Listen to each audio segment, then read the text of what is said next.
Hello दोस्तों, जय हिंद। लग गई आग जमाने में तो फिर बचा क्या है। लग गई आग जमाने में तो फिर बचा क्या है। अगर बच गया मैं तो फिर जला क्या है। लग गई आग जमाने में तो फिर बचा क्या है। अगर बच गया मैं तो फिर जला जला क्या है। यहां मेहनत से ही सब कुछ मिलता है दोस्तों, इन हाथों की लकीरों में रखा क्या है। चलिए, आप सभी का स्वागत है हमारे प्यारे से चैनल पे। ठीक है, सो एक चीज जो कॉमन सभी का क्वेश्चन था कि सर हम डॉक्टर बनना चाहते हैं, सर हम मेडिकल प्रोफेशन में आना चाहते हैं। सो ये वीडियो आज उन स्पेशली उन स्टूडेंट को डेडिकेटेड है। ठीक है, यदि आप भी मेडिकल फील्ड में अपना करियर बनाना चाहते हैं, यदि आप भी एक डॉक्टर बनना चाहते हैं, यदि आप भी चाहते हैं कि आपके कंधे पे ये व्हाइट एप्रन हो, तो उसके लिए क्या प्रोसीजर है, क्या क्या चीजें करनी पड़ती है, आज सारी की सारी फुल इंफॉर्मेशन मैं आपको आज इस वीडियो में देने वाला हूं। ठीक है, चलिए सो हम आगे बढ़ते हैं अपने वीडियो की ओर और बहुत कम समय में आपको ज्यादा से ज्यादा इंफॉर्मेशन देने की कोशिश करूंगा और कोशिश करूंगा कि एक सिंगल वीडियो में आपको इतना ज्यादा जो भी जितनी इंफॉर्मेशन है सब आप तक दे दी जाए। ठीक है, सो यदि आप एक डॉक्टर बनना चाहते हैं, यदि आप मेडिकल प्रोफेशन में आना चाहते हैं, तो एक कॉमन एग्जाम है, एक बहुत ही ज्यादा कॉमन एग्जाम है जिसका नाम है NEET, NEET, national eligibility cum entrance test, जिसके बाद ही आप अपने डॉक्टर बनने का सपना साकार कर सकते हैं। तो आज वही हम जानने वाले हैं कि नीट क्या होता है, कैसे होता है, एग्जाम कैसे होता है, एक कब हम दे सकते हैं, कब कब ये होता है, ये सारी की सारी इंफॉर्मेशन मैं आज इस वीडियो में देने वाला हूं। ठीक है, सो चलिए चलते हैं अपने लेक्चर की ओर। पहले मैं एक मार्किंग पेन ले लेता हूं। चलिए, ओके, ठीक है। हाँ जी, सो जो जो स्टूडेंट एक डॉक्टर बनना चाहते हैं, मेडिकल प्रोफेशन में आना चाहते हैं, उनके लिए जो कॉमन एग्जाम है दैट इज नीट। ये एग्जाम उनको देना पड़ेगा और नीट यूजी का एग्जाम जो होता है वो पास करना पड़ेगा। नीट यूजी यानी कि अंडर ग्रेजुएट, क्योंकि आप नीट यूजी के बाद जो आप आओगे MBBS, BAMS, BHMS, BDS करने के लिए, तो वो यूजी कोर्सेज होते हैं। सो नीट यूजी के लिए आप नीट यूजी पास करोगे, उसके बाद ही आप एक डॉक्टर बन सकते हो। ठीक है, सो नीट का जो फुल फॉर्म होता है that is national eligibility cum entrance test. ठीक है, ये जो कंडक्ट किया जाता है, ये जो एग्जाम कंडक्ट किया जाता है, पहले ये एग्जाम CBSE कंडक्ट करता था, लेकिन अभी ये एग्जाम NTA कंडक्ट करता है, यानी कि नेशनल टेस्टिंग एजेंसी। ठीक है, जैसे कि इंजीनियरिंग का एंट्रांस पेपर जो होता है, IIT JEE का एग्जाम जो होता है वो ऑनलाइन मोड में होता है, बट ये जो पेपर होता है यानी कि मोड ऑफ एग्जाम कैसे होता है, तो ये ऑफलाइन होता है, यानी कि पेन पेपर मोड। आपको पेन पेपर दिया जाएगा, उसी में आपको गोला फिल करना होता है। ठीक है, इस एग्जाम का जो ड्यूरेशन होता है, समय होता है 3 घंटा 15 मिनट होता है, जिसमें 15 मिनट आपको क्वेश्चंस रीड करने के लिए और जो नॉर्मल बेसिक इंफॉर्मेशन होते हैं वो फिल करने के लिए आपको दिया जाता है, और बाकी 3 घंटे आपको क्वेश्चन सॉल्व करने के लिए दिए जाते हैं। ठीक है, आप इस एग्जाम में ब्लू और ब्लैक जो पेन है, यहाँ पे पेपर गलती से लिखा गया है, जो पेन यही अलाउ होता है, बट आपको कोई पेन ले जाना नहीं होता है। जब आप एग्जाम सेंटर के अंदर जाओगे तो वहीं पे आपको पेन दिया जाएगा। ठीक है, जो आप यहां से पेन ले जाओगे तो आपको अंदर नहीं ले जाने दिया जाएगा, अंदर में ही आपको सारी चीजें मिलेंगी। ठीक है, क्लियर। ये हर साल फर्स्ट वीक ऑफ मई में होता है। फर्स्ट वीक ऑफ मई यानी कि मई महीने के पहले सप्ताह में का जो संडे आता है उस दिन ये एग्जाम होता है। क्लियर, ये नॉर्मल बात है, आपको पता चल गई। चले अब हम आगे बताते हैं आपको। Next, courses through NEET UG. NEET UG के द्वारा आप किन किन कोर्सेज में एडमिशन ले सकते हैं। ठीक है, जो स्टूडेंट किसी से सुनते हैं या फिर जो स्टूडेंट किसी को बोलते हैं कि मेडिकल फील्ड में ज्यादा स्कोप नहीं है, बहुत टफ एग्जाम होता है, बहुत ज्यादा पैसे लगते हैं, उनके लिए ये डेडिकेटेड ये टॉपिक। जो कौन कौन से कोर्सेज हैं नीट में, किस किस कोर्सेज के द्वारा नीट में एडमिशन, किन किन कोर्सेज में नीट के द्वारा एडमिशन होता है, ठीक है। देखिए, जहां पे एक डॉक्टर बनने की बात आती है, वहां पे हर एक स्टूडेंट जो कोर्स करना चाहता है दैट इज एमबीबीएस, ठीक है। वो जो कोर्स करना चाहता है उस कोर्स का नाम है एमबीबीएस, जिसका फुल फॉर्म होता है bachelor of medicine and bachelor of surgery, ठीक है। Bachelor of medicine and bachelor of surgery, इसी कोर्स में स्टूडेंट एडमिशन लेना चाहता है। सभी का सपना होता है कि हम एमबीबीएस करें। अब एमबीबीएस में सीट्स कितनी है, इनका फीस कितना है, वो हम आगे बात करेंगे। पहला कोर्स है एमबीबीएस, ठीक है। दूसरा कोर्स है आयुष, ठीक है। दूसरा कोर्स है आयुष। अब बोलोगे सर आयुष का मतलब क्या होता है? A for Ayurveda, A for Ayurveda, Y for yoga and naturopathy, Y for yoga and naturopathy, U for Unani, ठीक है। S for Siddha and H for homoeopathy, ठीक है। जो आयुर्वेदा है इसका नाम है BAMS, यानी कि bachelor of Ayurvedic medicine and surgery. उसके बाद है योगा एंड नेचुरोपैथी, इसका नाम होता है BNYS, bachelor of naturopathy and यौगिक साइंसेस, ठीक है। यूनानी BUMS, यानी कि बैचलर ऑफ यूनानी मेडिसिन एंड सर्जरी। सिद्धा BSMS, बैचलर ऑफ सिद्धा medicine and surgery. Homeopathy BHMS, यानी कि bachelor of homeopathic medicine and surgery, ठीक है। तो यहां से आपके टोटल 6 कोर्सेज हो गए। एक होता है BDS, bachelor of dental surgery, bachelor of dental surgery.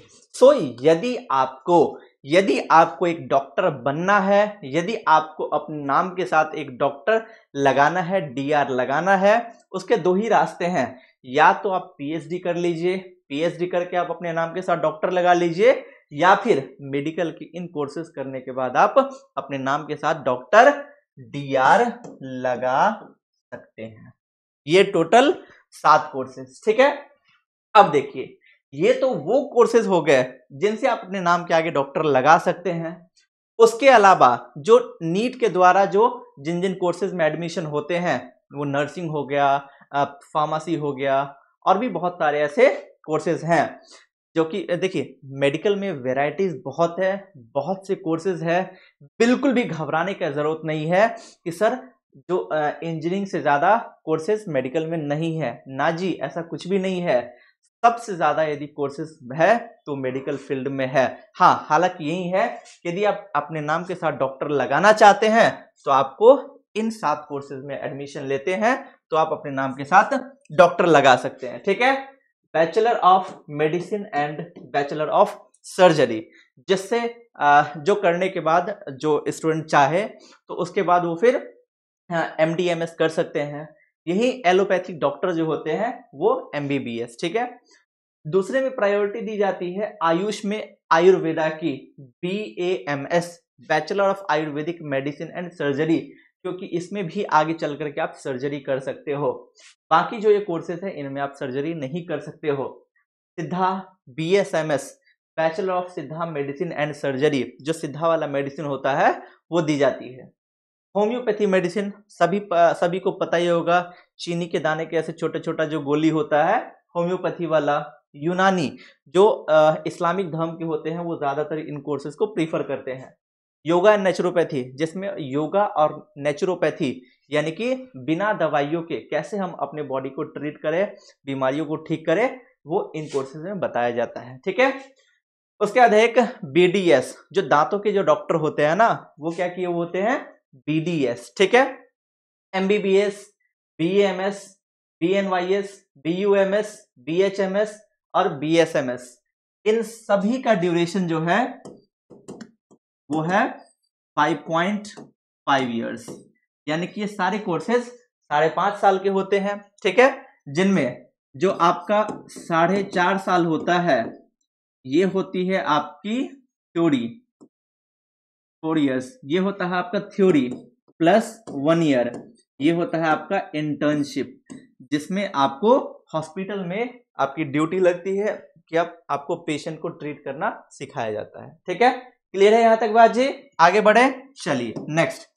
बहुत मेहनत लग रही है, फटाफट से चैनल को सब्सक्राइब कर दो यार, इतनी मेहनत कर रहे हैं आप लोगों के लिए और आप लोग चैनल को सब्सक्राइब नहीं करते यार, बहुत गंदी बात है। ठीक है, चलिए फटाफट से चैनल को सब्सक्राइब कर दीजिए, फिर आगे बढ़ते हैं। सारी डिटेल बताएंगे एकदम, बिल्कुल हर चीज बताएंगे धीरे धीरे इस वीडियो में, जो आपके लिए इंपॉर्टेंट है नीट यूजी के द्वारा से रिलेटेड, वो आपको बताने वाले हैं। ठीक है, सबसे ज्यादा इंपॉर्टेंट चीज जो स्टूडेंट को थोड़ा सा परेशान करती है, ठीक है, देखिए सीट्स, ये आपको इस तरीके से और कहीं नहीं मिलेगा, ये आपको इसी चैनल पे मिल रहा है। सीट्स कितनी होती है मेडिकल में सो, ठीक है, देखिए यदि हम सीट की बात करेंगे, यदि हम MBBS सीट की बात करेंगे तो टोटल इंडिया में MBBS सीट है 1,04,333।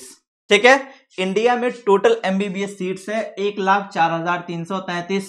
ठीक है, गवर्नमेंट सीट है 54,278, यानी कि 54,278। आपको तो एक ही सीट चाहिए ना, ठीक है, तो इतना मत सोचो कि कम है ज्यादा है, आपको एक ही सीट से मतलब रखना है, सीट्स बहुत है 54,278। ठीक, प्राइवेट की यदि बात करेंगे तो 50,315। हाँ, यहां पे यदि गवर्नमेंट सीट की बात करोगे तो गवर्नमेंट सीट में आप यहां पे 10 से 15,000 के अंदर में पूरी की पूरी MBBS की पढ़ाई कर सकते हो, यदि आपका कॉलेज गवर्नमेंट कॉलेज है। वहीं यदि आपका प्राइवेट कॉलेज है तो प्राइवेट कॉलेज की MBBS की जो फीस होती है वो 1 to 2 करोड़ प्लस, 1 से 2 करोड़ प्लस इसकी फीस है। क्लियर? उसके बाद BDS जो डेंटल डॉक्टर होते हैं, तो हमारे इंडिया में टोटल BDS सीट्स की यदि बात करेंगे तो 26,773। लेकिन यहां पे दिक्कत क्या है कि यहां पे गवर्नमेंट सीट एकदम कम है, 3,513। ठीक है, गवर्नमेंट सीट कितनी है? ओनली 3,513। लेकिन प्राइवेट सीट कितनी है? 23,260। ठीक है, गवर्नमेंट फीस की यहां पे यदि बात करेंगे तो यहां पे आप जो है सो 20 से 30,000 के अंदर में आप पूरी की पूरी BDS की पढ़ाई कर सकते हो गवर्नमेंट में। वही यदि प्राइवेट की बात करेंगे तो प्राइवेट में आपको 15 से 40 लाख प्लस। ठीक है, BDS की। आयुष में यदि बात करेंगे, आयुष में total BAMS, BNYS, BSMS, BHMS, BUMS, इन सब को मिला करके टोटल सीट्स है इंडिया में 52,720। ठीक है, गवर्नमेंट प्राइवेट दोनों को मिलाकर। ठीक, एक कोर्स होता है BVSC। बोलोगे सर ये क्या है BVSC? आपने तो बताया ही नहीं अभी। BVSC क्या है अभी बता दे रहा हूं। इसका फुल फॉर्म होता है bachelor in veterinary sciences. Bachelor in veterinary sciences. यदि आपको पेट से ज्यादा लगाव है, पालतू पशुओं से ज्यादा लगाव है, तो ये कोर्स आपके लिए है। ठीक है, बहुत इसमें अच्छी सैलरी भी होती है, गवर्नमेंट जॉब में इसकी बहुत अच्छी सैलरी होती है, बहुत ज्यादा रिक्वायरमेंट्स भी होता है। जो पशुओं के जो डॉक्टर होते हैं, और इनकी सीट्स भी सबसे कम है, वो कितनी है? मात्र 6533। यानी कि यदि टोटल हम बात करें, यदि आप डॉक्टर बनना चाहते हो, ठीक है, यदि आप डॉक्टर बनना चाहते हो तो गवर्नमेंट और प्राइवेट, तो इन्हीं कोर्सेज में आपको एडमिशन लेना पड़ेगा। ठीक है, तो गवर्नमेंट और प्राइवेट दोनों कोर्सेज मिला करके यदि हम टोटल सीट्स की बात करेंगे तो 1,90,363 सीट्स हैं टोटल हमारे इंडिया में, मेडिकल सीट्स, जिसके द्वारा आप डॉक्टर बन सकते हो। क्लियर है ये बात यहां तक? चलिए नेक्स्ट पे चलते हैं। हाँ जी, अब इसके बाद जो सबका डाउट होता है, बहुत एक कॉमन डाउट है, सभी का होता है, एलिजिबिलिटी। सर इसकी एलिजिबिलिटी कितनी है? ठीक है, तो आपका जो एज है वो एटलीस्ट कम से कम 17 इयर्स होना चाहिए।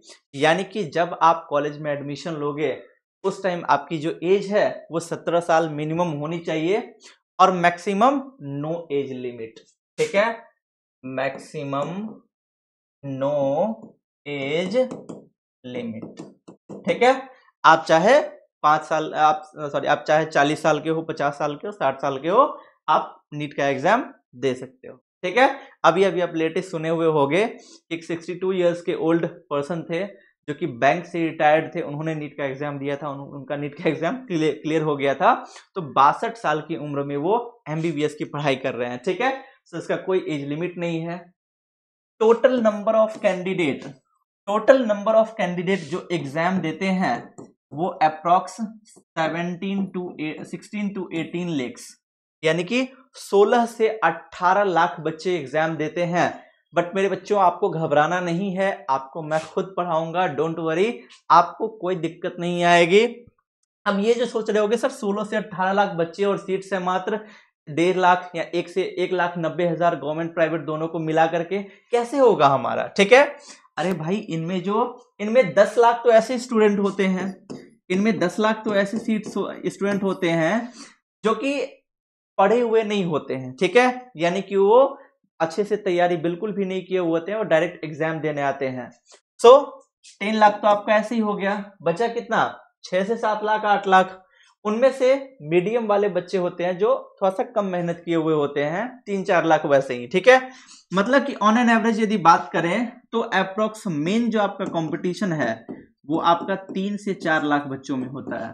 ठीक है, मेन जो आपका कंपटीशन है वो 3 से 4 लाख बच्चों में होता है। सो आपको घबराने की कोई आपको चिंता करने की जरूरत नहीं है। आप अच्छे से पढ़ाई कीजिए, अपने आप पे भरोसा रखिए, सिलेक्शन बिल्कुल होगा। क्लियर? चलिए next, language of question paper. ये टोटल 12 लैंग्वेज में क्वेश्चन पेपर बनता है, जिसमें हिंदी, इंग्लिश सभी क्या होते हैं? इंक्लूडेड होते हैं। ठीक है, यदि आप इंग्लिश क्वेश्चन जब एग्जाम का फॉर्म भराता है उस टाइम पे यदि आप वहां पे लैंग्वेज लैंग्वेज ऑफ जो क्वेश्चन पेपर है, यदि आप इंग्लिश चूज करोगे तो क्वेश्चन आपको इंग्लिश में ही आएगा, उसके अलावा और किसी लैंग्वेज में नहीं आएगा। ठीक है, लेकिन वही आप यदि हिंदी चूज करते हो या फिर कोई और पंजाबी चूज करते हो, जैसे मान लीजिए मैंने हिंदी चूज किया, ठीक है, तो जो हिंदी का क्वेश्चन पेपर तो रहेगा ही, साथ ही साथ इंग्लिश भी रहेगा, यानी कि दोनों मीडियम रहेगा। यदि आप पंजाबी चूज करते हो तो पंजाबी भी रहेगा, इंग्लिश भी रहेगा। बंगाली चूज करते हो तो बंगाली भी रहेगा और इंग्लिश भी रहेगा। उर्दू चूज करोगे तो उर्दू भी रहेगा और इंग्लिश भी रहेगा। ठीक है, बट यदि आप लैंग्वेज ऑफ क्वेश्चन पेपर यदि आप इंग्लिश चूज करोगे तो सिर्फ इंग्लिश में ही रहेगा। इसीलिए आप लोगों से दरख्वास्त है मेरी, आप लोगों से रिक्वेस्ट है मेरी कि जब भी आप लोग नीट का फॉर्म भरे तो उस time language of question paper Hindi choose कीजिए, जिससे कि आपको प्रॉफिट हो जाएगा, हिंदी में भी क्वेश्चन रहेगा, जिससे कि आपको समझने में आसानी हो जाएगी। ठीक है, next, syllabus full NCERT of class 11th and 12th। ठीक है। 11th और 12th का जो एनसीईआरटी है वहीं से क्वेश्चन बनता है। याद रहे, नीट वाले स्टूडेंट्स के लिए एनसीईआरटी ही गीता, कुरान, बाइबल सब है। ठीक है, जो नीट वाले स्टूडेंट है उनके लिए गीता, कुरान, बाइबल सब का सब एनसीईआरटी है, क्योंकि नीट में डायरेक्ट क्वेश्चन एनसीईआरटी से पूछा जाता है। इसलिए मेक श्योर कि आप जो नीट का एग्जाम देने वाले हो तो उससे पहले आपका एनसीईआरटी क्लास 11th और 12th का कंप्लीट होना चाहिए। Clear. Next, exam pattern. Sir exam pattern क्या होता है? ठीक है, देखिए, एक तो होगा आपको बायोलॉजी, एक होगा फिजिक्स, एक होगा केमिस्ट्री। ठीक है, बायोलॉजी में से आपको टोटल 100 क्वेश्चन आएंगे, जिनमें आपको 90 क्वेश्चन बनाना है। ठीक है, फिजिक्स से आपको ओनली 50 क्वेश्चन आएगा, जिसमें से आपको 45 बनाना है। केमिस्ट्री में से आपको 50 क्वेश्चन आएगा, आपको टोटल 45 बनाने हैं। यानी कि टोटल आपके पास क्वेश्चन आएंगे 200 और आपको बनाने हैं 180। ठीक है, मार्किंग स्कीम की बात करेंगे। सर इसमें मार्किंग कैसा होता है? तो याद रखिएगा, इसमें नेगेटिव मार्किंग होता है। ठीक है, नेगेटिव मार्किंग होता है। यदि आप क्वेश्चन को सही करोगे, यदि आप क्वेश्चन को सही करोगे तो आपको मिलेंगे +4 मार्क्स।